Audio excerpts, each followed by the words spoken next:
All right, everyone, let's get this party started. Let's make sure that I'm recording. I am. So, welcome, class, to Classics 160B1.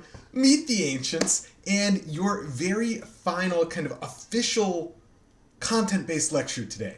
I, of course, am your professor, Dr. Rob Steffen, and today we are going to ask ourselves when the Roman Empire actually comes to an end. And what we're going to find is that's perhaps a more complicated question, or at least a more opinion-based question than it might normally seem on the surface, right? What we would expect is to have one specific date that says, all right, that's it for Rome. And what we're going to find is, in many ways, it kind of depends how you define the Roman Empire and by whose definition you go, right? We actually have people calling themselves the Roman Empire for centuries and centuries, and even a millennia, right? After Rome itself really isn't a big deal in the classical world anymore. So, let's go ahead and see what we got on the docket for today. We're going to start with a few announcements. What we'll do then is we'll talk about kind of the decline and fall, the reasons, right? Recap the reasons that we talked about last time. And then we're actually going to go through the chronological history and look at a couple different options for what we might call the end of Rome. All right? So that is our plan for today. All right, what do we have for our announcements here? So you guys know the basic ones, right? Put this thing into speaker view. If you have a question, try to shoot it to your TA. Although, I can try to answer questions to the best of my ability. The big things on the horizon. Final project due this Friday, okay? And let's take a second and talk about that final project here. If you're submitting some sort of video-related thing, it doesn't take very much for it to get larger than the kind of maximum file size for D2L. And so if you do that, what I'd like you to do is either try to upload it to YouTube or put it in your Box folder or put it in your Google Drive and then submit the link as your actual project, right?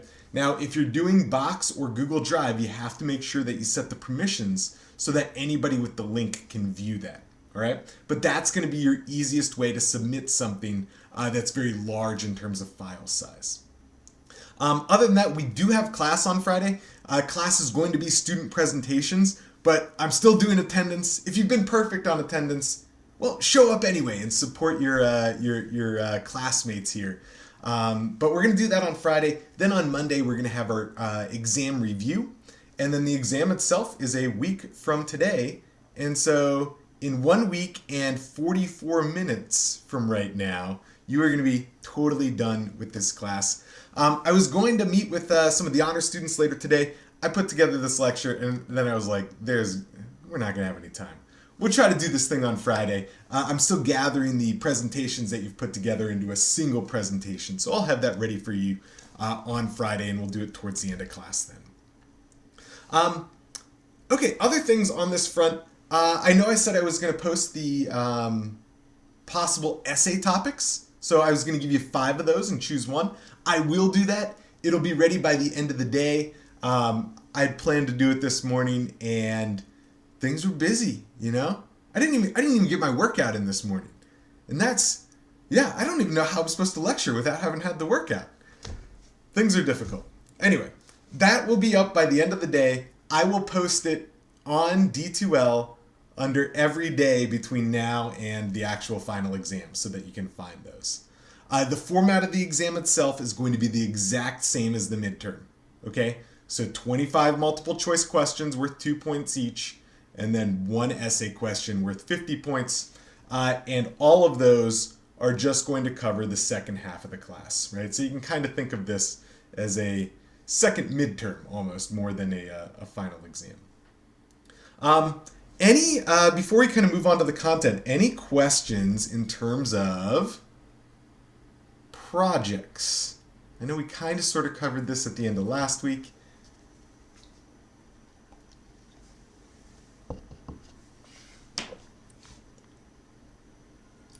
This is good. It sounds like the lack of questions is indicative of like people have at least started this project and they kind of know what they're doing. That's great stuff. All right, so Brody is asking if we have a website, do we just send the link? Yep, that's totally fine. right? If you got a website, put it in a Word document or a PDF.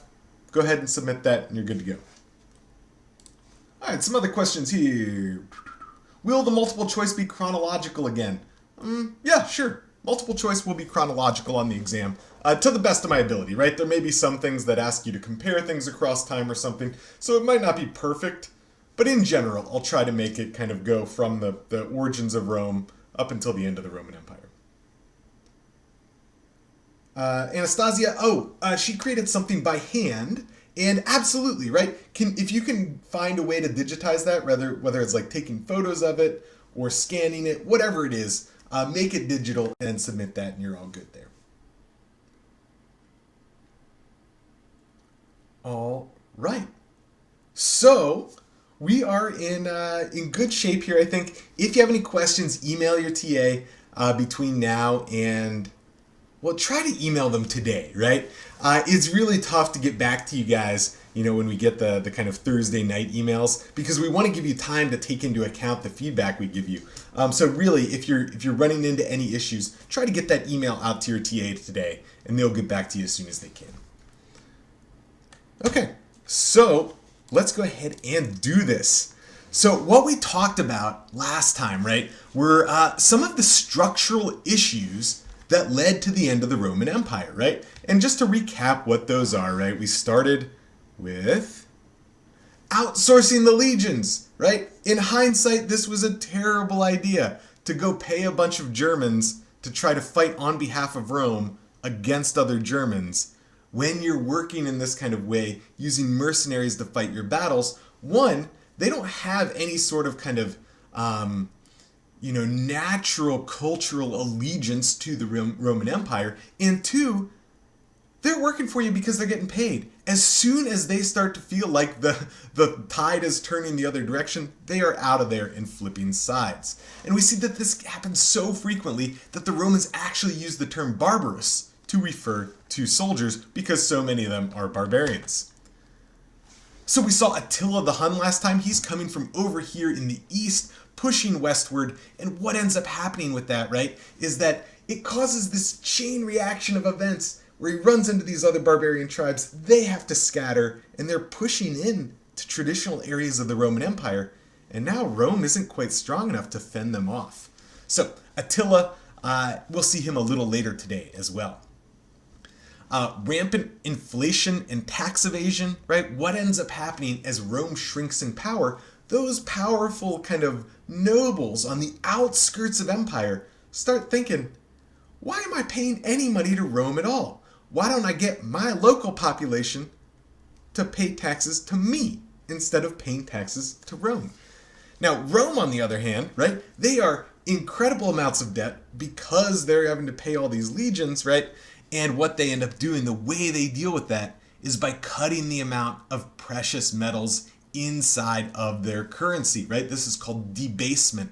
So they're cutting the amount of silver in the denarius, and we see that dropping off precipitously over the course of the 3rd century. Look at this, right? Like over here, like in 150, right? A denarius is like 90% silver, right? Like 100 years later, a little over 100 years later, a denarius is like 3% silver. So these coins are not worth very much anymore. We saw that one of the problems is this kind of over-reliance on slave labor early on. We saw that going all the way back to the Republic, right? And as long as Rome's conquering, it's no big deal. There's always a fresh supply of slaves as long as you're conquering new regions. But as soon as that stops, slave labor dries up, and then your whole economic system runs into problems. And one of those problems is that once you start getting barbarians coming into different areas, and you get nobles saying, I don't really want to participate in this whole Rome thing anymore. I want to make it more about me.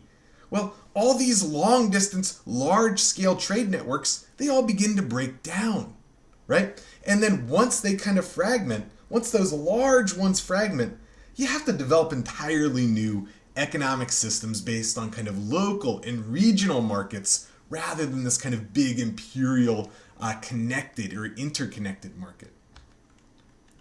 We saw that one of the big deals is political instability, right? We saw that with our guy Pupienus over there, and we saw that during the 3rd century BC, 3rd century CE, we get a huge number of emperors, right? That's 15 plus 31.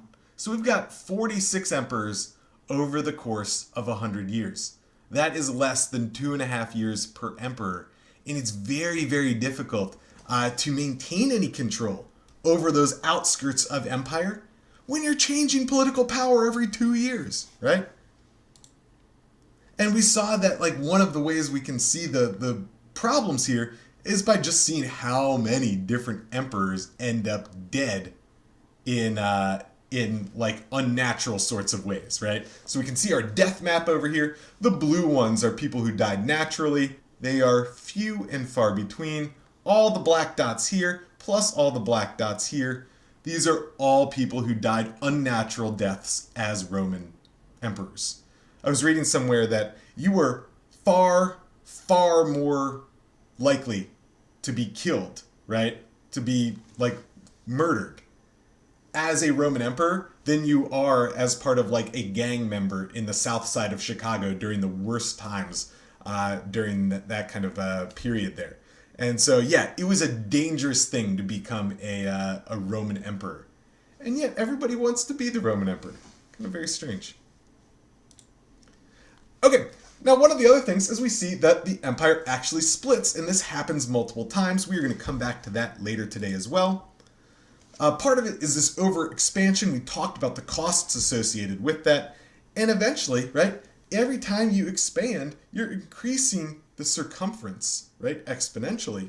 And that means it takes more and more of the army to actually man the frontiers. So we get it. This is Hadrian's Wall all the way up in the north of England, right? And it's like, what are they even doing up there? Who even cares about being up there?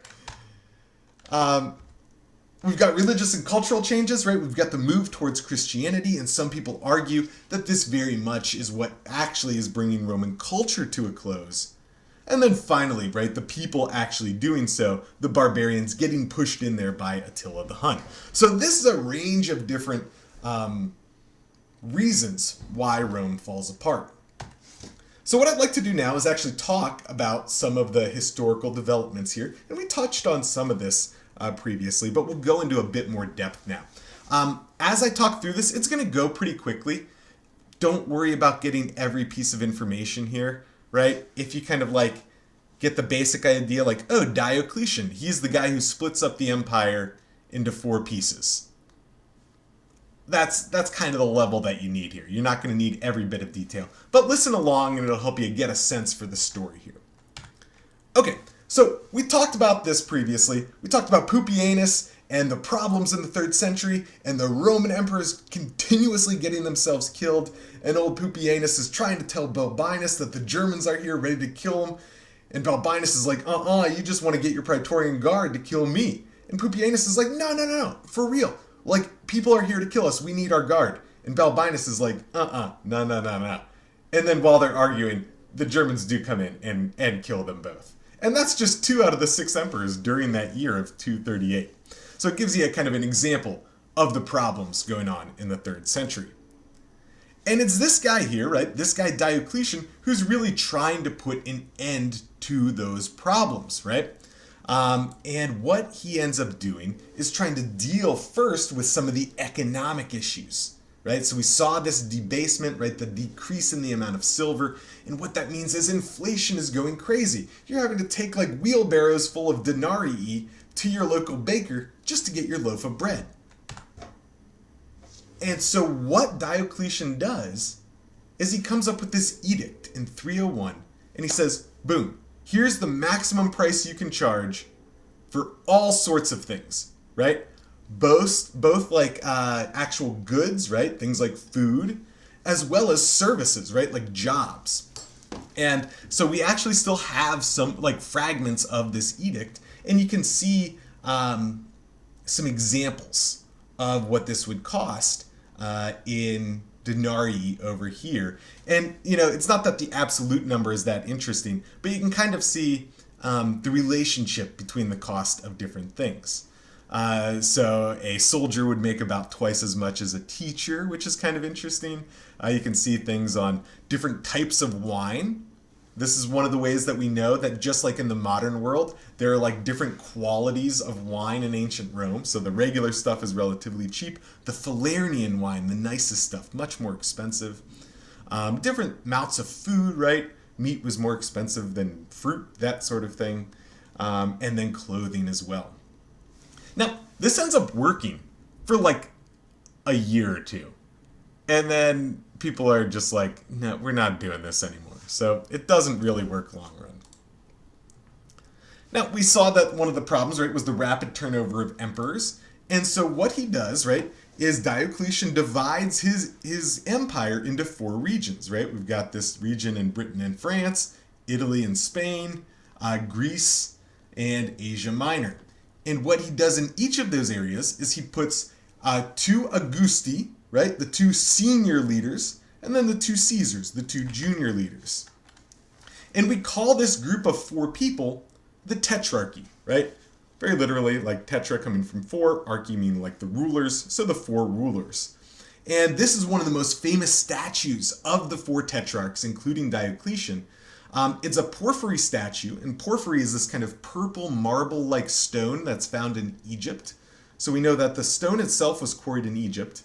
And then where it resides right now is actually in the corner of St. Mark's Cathedral in Venice. So if you go up to St. Mark's Cathedral and you go to the left-hand side and you find the corner there, this statue, right, dating to the like late 200 CE, is going to be stuck right into the corner there. And you might be wondering, why in the world is a statue of the 4 tetrarchs, right, stuck into a wall in a cathedral in Venice? But we'll get to that later in our story today. So very, very cool statue. When you go to Venice, you got to go see the statue of the 4 tetrarchs.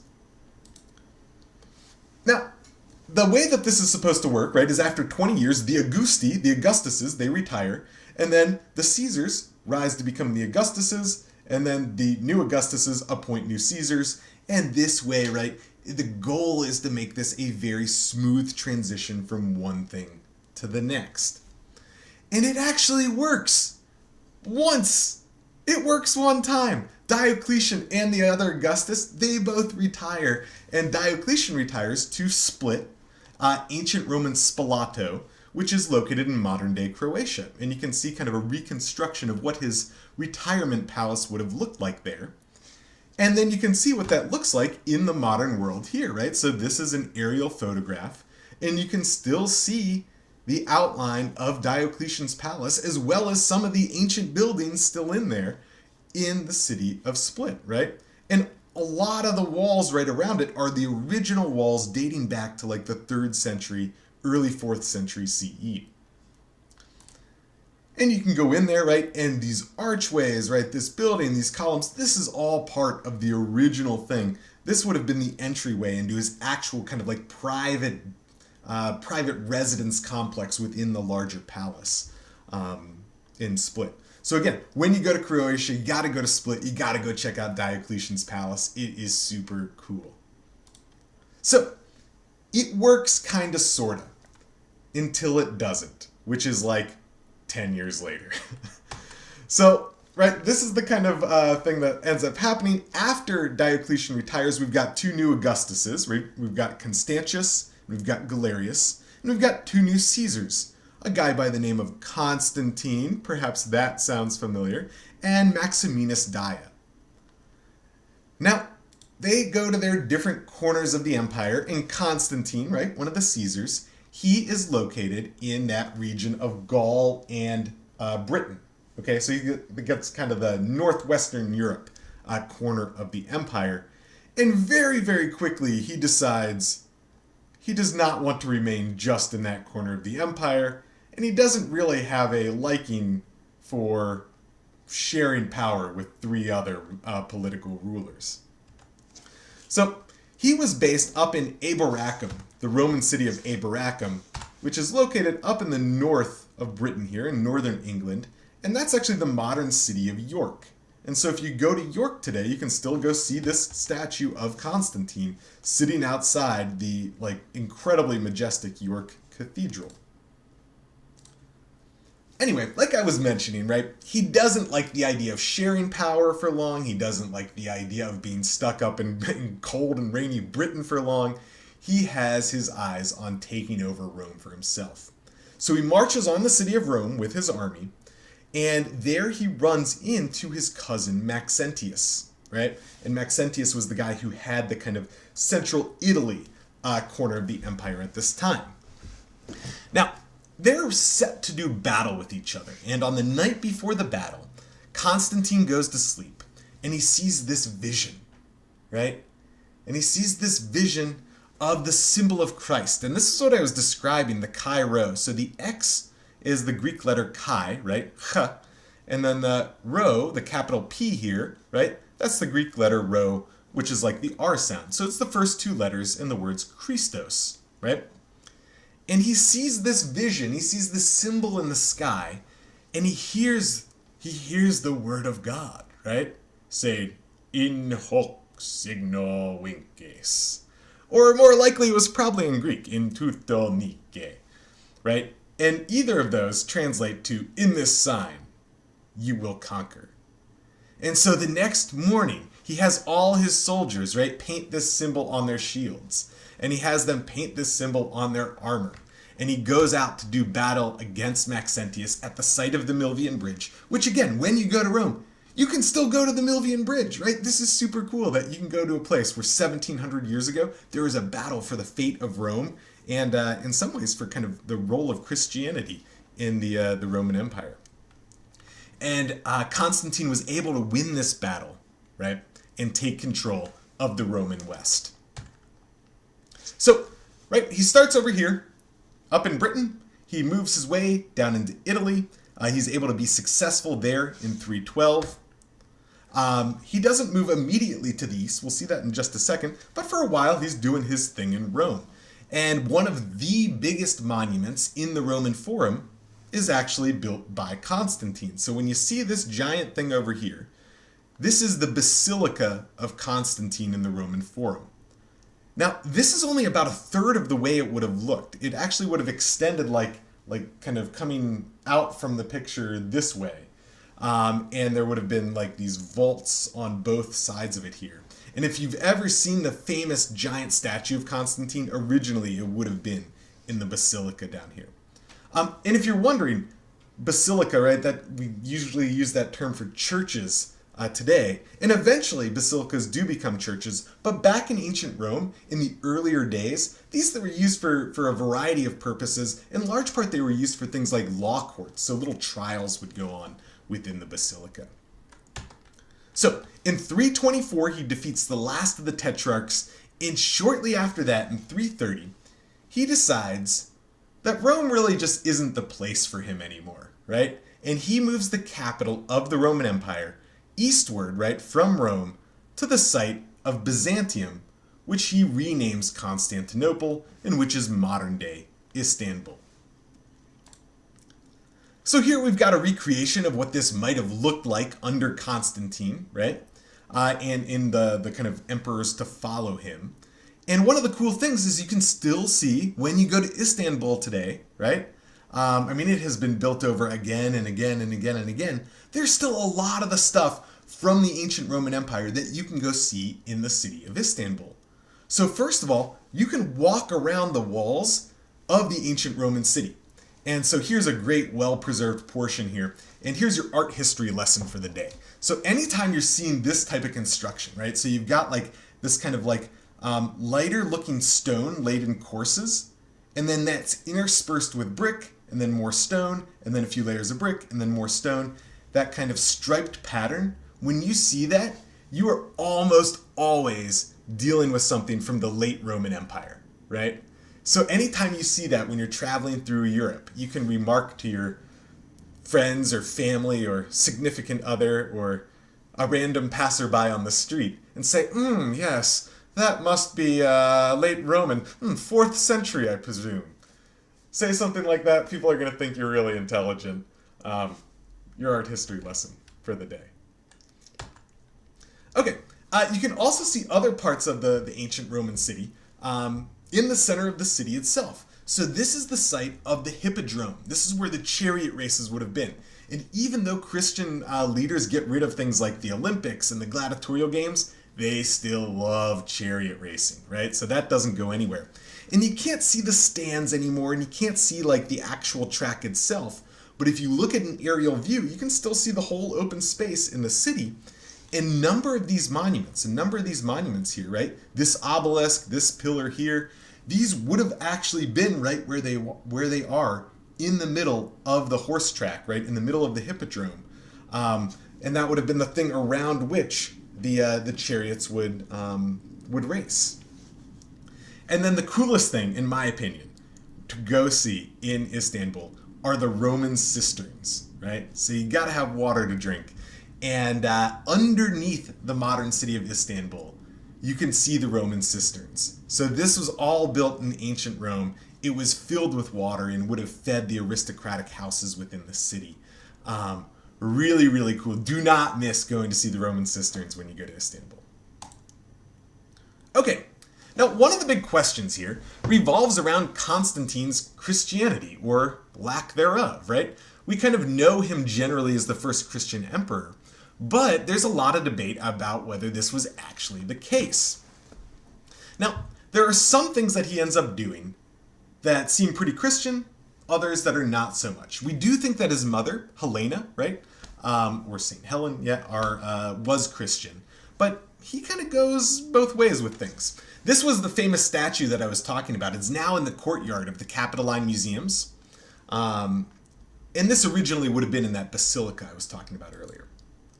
So a couple Christian type things that he does. What he does is in 313, he issues the Edict of Milan.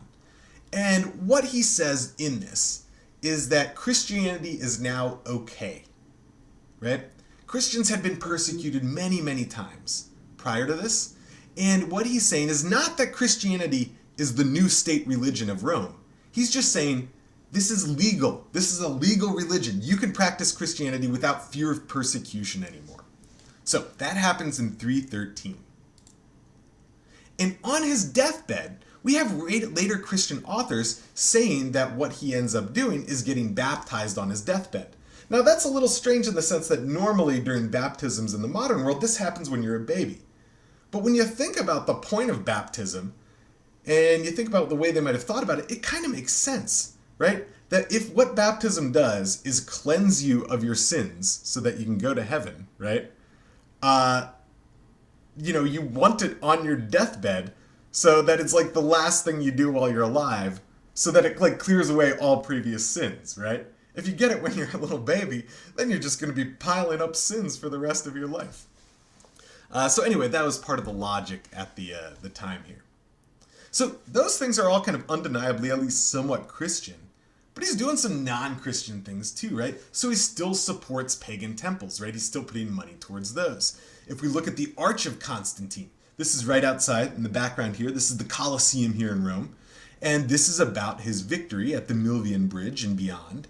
And there's tons of pagan imagery on the Arch of Constantine, right? He's putting up your traditional Roman gods on there, not just pictures of Jesus. So what we end up seeing here is a little bit of both. He certainly supports Christianity. He also continues to support traditional Roman pagan religions. And later Christian Roman historians say that he was baptized on his deathbed.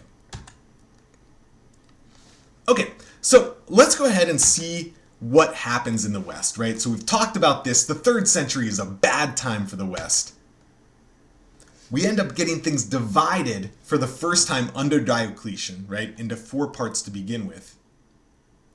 Reunited under Constantine, right? So we're getting kind of problems and then divisions and then bringing it back together and then divided again, right? So this isn't really a sign of stability, right? All these divisions and kind of gluing things back together.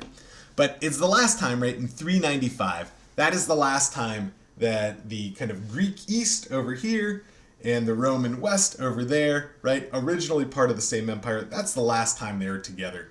They're now split for good. And we saw at the very, very end of last time's lecture that we get a series of barbarian invasions in the city of Rome for the first time in 800 years. So we've got the Visigoths sacking the city in 410. We've got the Vandals sacking the city 45 years later. That's where we get our word vandalism, because they didn't even want to take over the empire. They just want to cause chaos and loot things. And then finally, we get the Ostrogoths in 476, right? So we got Odoacer the Ostrogoth taking the throne in 476. And he deposes the last Roman emperor in Rome, right?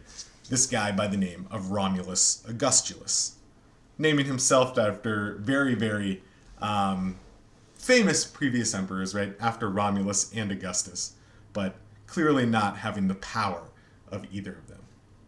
Okay, so we've got barbarians in Rome, right? The Roman Empire has fallen, but not so fast, right? Even though the Roman Empire in the West is not looking very happy in 476, the Roman Empire out here in the East, they're having the time of their lives. They're like, we're Christian, we got a new religion, we are killing it, right? They are still thriving out there in the East. Now, this is what we tend to call the Byzantine Empire. But this is an important term, right? The Byzantine Empire is what modern historians call this kind of portion of the empire based on the city, right? Based on the city on which Constantinople was built. But the people themselves, like the historians writing, right? The emperors who write inscriptions, right? The people who were living in 500 AD in Constantinople, they are not like, we are now the Byzantine Empire. Like, let us be all Byzantine-like, right? They're just calling themselves the Roman Empire, right? In Greek, it's the Basileia ton Romaion. They are the Roman Empire, right? In Latin, they call themselves the Imperium Romanum. Either way, they are calling themselves, they think of themselves as the Roman Empire here, right? And so that kind of starts to begin with the movement of the capital, right? Constantine allowing Christianity. We get one little guy afterwards, right? It's not a completely immediate transition. We get Julian the Apostate, who rules for 2 or 3 years after Constantine, who basically takes things back to paganism, and not in a way that he loved the pagan gods, but he kind of saw Christianity as this kind of almost cult-like thing, and he's always railing against this kind of idea of just going with the new thing. Because everyone's doing it. He's basically think for yourself. And he really likes the philosophy of the old Greek philosophers and Roman philosophers more than anything really about Roman religion. But he likes that, and he doesn't want to see that gone with Christianity. Now, one of the things that we get here is a series of battles between Romans and barbarians in the East. So the Battle of Adrianople or Hadrianopolis. The Visigoths actually kill the Roman the Roman Empire or emperor dies in battle. This doesn't happen. When you're a Roman emperor and you're fighting a battle, you go stand way, way behind your troops, right? You're way back there and just saying all right, cavalry, good luck, you guys go now. This guy gets himself killed with an arrow in the middle of a battle. So again, things are not looking good right now. A little bit later, we get the first Roman emperor to start banning paganism. So this is 60 years or so after Constantine.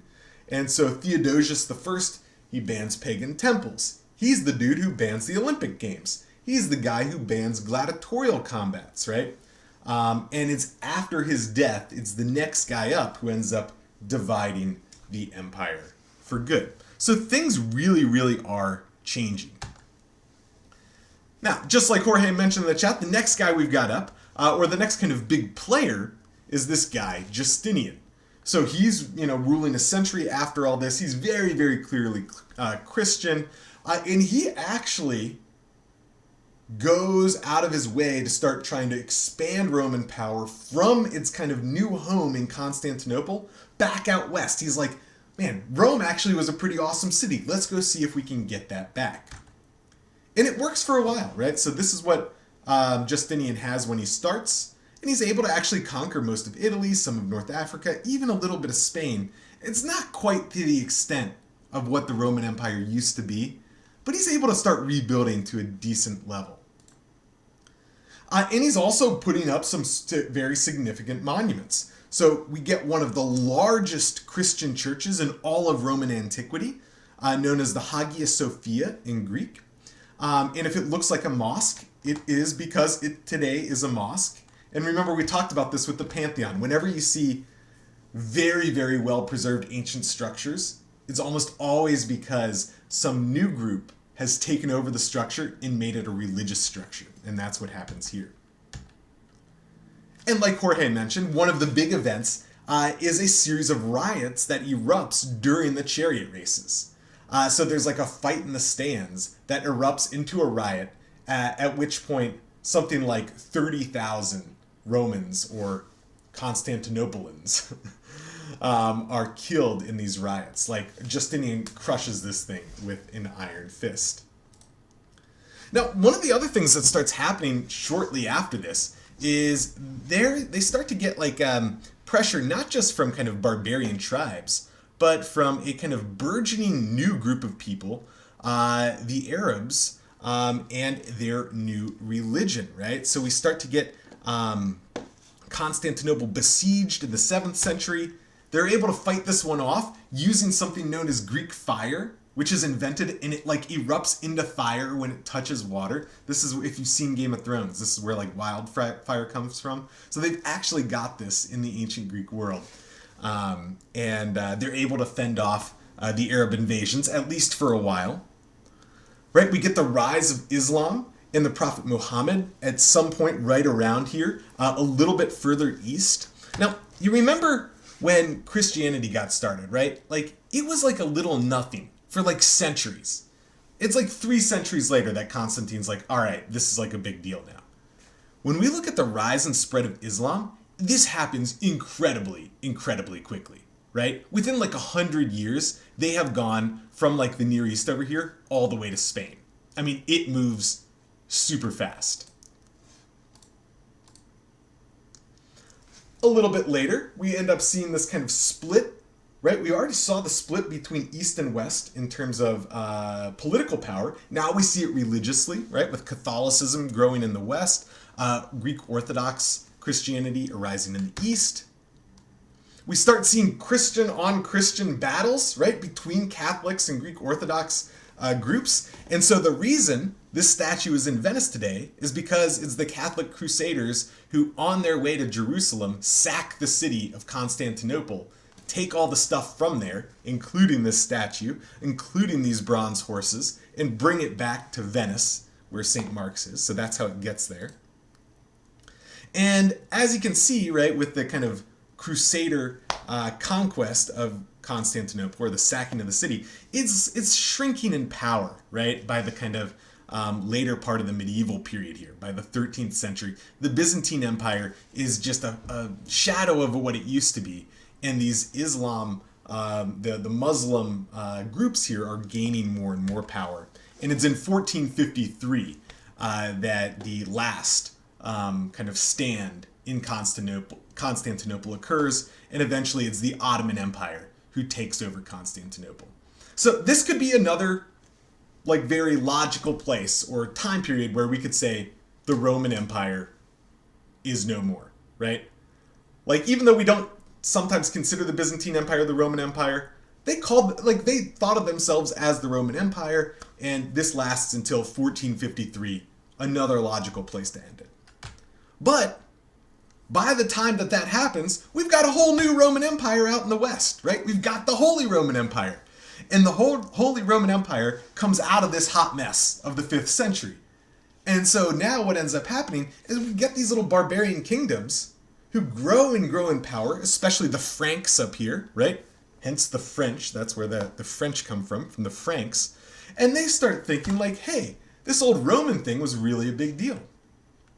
Now, at the same time that these barbarian tribes are battling for power, we've got these Muslim groups, right? Traversing North Africa and ending up all the way in Spain, conquering most of Spain and making their way into France.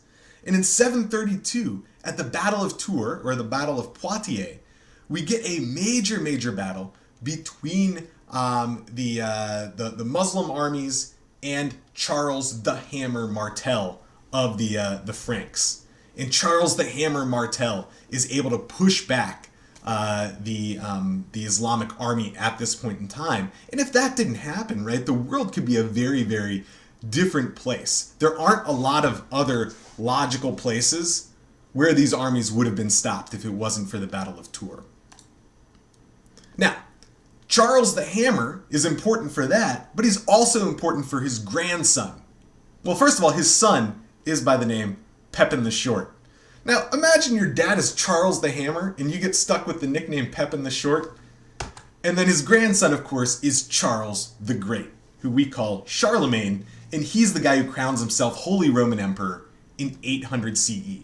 He does this in Rome on this like kind of porphyry slab, and he, on Christmas Day, right, on Christmas Day in 800, he becomes the new Holy Roman Emperor. So in some ways, right, he's saying the Holy Roman Empire is back. 1,000 years afterwards, the Holy Roman Empire is going strong. Charles V, the King of Spain, he is doing a fabulous job as Holy Roman Emperor in addition to his political duties as the King of Spain. We start to get battles again between Christians, right? So now it's the Catholics going up against this new group of Protestants led by Martin Luther, who's like, maybe this practice of like selling people their salvation isn't a great practice. And we get 30 years long wars coming out of this, right? Protestants versus Catholics in all these different little kind of regions in the north of Italy, in southern Germany, and that sort of area. And then we start to get totally new political revolutions, right? People are like, maybe we shouldn't have monarchies at all. Maybe the people should rule the people. And one of the outcomes of this is that in the long run it kind of works, but in the short run, France gets themselves stuck with a new person, right? A new leader, Napoleon. And Napoleon is the last guy to disband the Holy Roman Empire, right? So after 1,000 years, right, from 800 CE to 1806, after 1,000 years of Holy Roman Empire, Napoleon says, all right, we are no more Holy Roman Empire. So you could say, right, that is actually another good place to call it off, right? So 1453, the Byzantine Empire falls. 1806, Napoleon disbands the Holy Roman Empire. No more Rome. But if you look a little bit closer, you could make the argument that it's still going on, kind of, sort of, with the Ottoman Empire, which is kind of a weird way to think about this. So when Mehmet II, right, takes over Constantinople, one of the things that he does is he takes the title of Kaiser-i Rum, which is kind of a Turkish almost translation of Kaiser, of Caesar, right? And then the Rum is of Rome. Very literally, he is calling himself the Caesar of Rome. Now, this is just one of many titles, right? So this is just one of many of them, but he is calling himself, right, the new Caesar of the Roman Empire. Now, the Ottoman Empire, right, and all the future sultans would continue with that title. But this ends at the end of World War I, when the Ottoman Empire gets split up in the aftermath of this, right? So that could be another place where you call it the end of Rome, right? With basically the final person calling himself the Caesar of Rome, coming to a close in 1922. So, less than 100 years ago. Now, right? Despite the fact that there is no more Caesar of Rome, in Turkey, there is still like a group of people known as the Rumlar or the Rum, that is a term for Greeks living in Turkey. So this term is still used to refer to often Christian Greeks, right? Basically, the leftover population from Christian Constantinople that has kind of stayed in Turkey throughout the Ottoman Empire. The term Romans is still what they call that group of people in Turkey today. And so if you really, really go with a broad approach, you could say the Roman Empire lives on with the remnants of the Christians in Constantinople living in Turkey today. So it all kind of depends on where you place this. It could be 476, it could be 1453, it could be 1806, it could be 1922. You could make the rather strange argument that the Romans, right, are still with us. The ancient Romans are still with us today as the Rumlar, or the Rum in modern day Turkey. Okay, so let's go ahead and do attendance for today. I'm going to go ahead and give you a few extra minutes on this. The answer is green, so go ahead and put in green today. And I will try to extend this a few minutes. Come on, internet.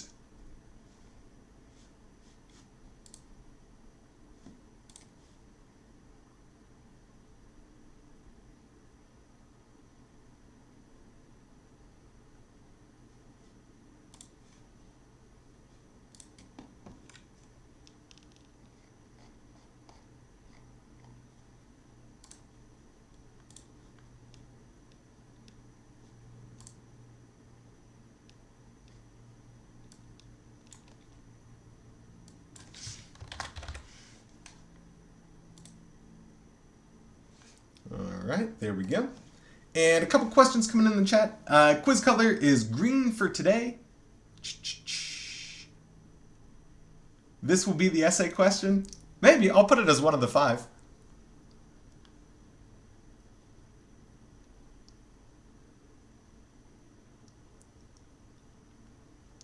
Oh, that's a good question about Renaissance Italy. And so Renaissance Italy comes into play essentially, actually kind of weirdly going up against the Holy Roman Empire in many ways. So you actually get the Vatican doing its own thing against the Holy Roman Empire at times, which is kind of a strange sort of thing. But I'd have to go into that more depth in that in another class there. All right, if we're doing a video for the final project, how long should it be? I would say, it depends on the quality and the content and stuff like that. Roughly, say 5 minutes or so. All right. A couple more questions. On Monday, are we presenting as well? Harry, go ahead and shoot me an email and I'll see what I can do there. Is everyone presenting Friday? No. It just like people who have signed up to do so, it's totally optional. You do not have to present your work. We're just going to have maybe 10 people present snippets of their work on Friday, and that'll be all there. So work hard, get this final project done, right? Get it submitted. Don't wait till the last second and email and say, hey, like I was uploading my 5 gigabyte video at 11:59 and it didn't finish in 30 seconds. So get going on that quickly. Have some fun with it as well. And I will see you back here on Friday for some presentations from you guys showing us what you've done. All right, have a wonderful couple days, everybody. Good luck finishing up your project.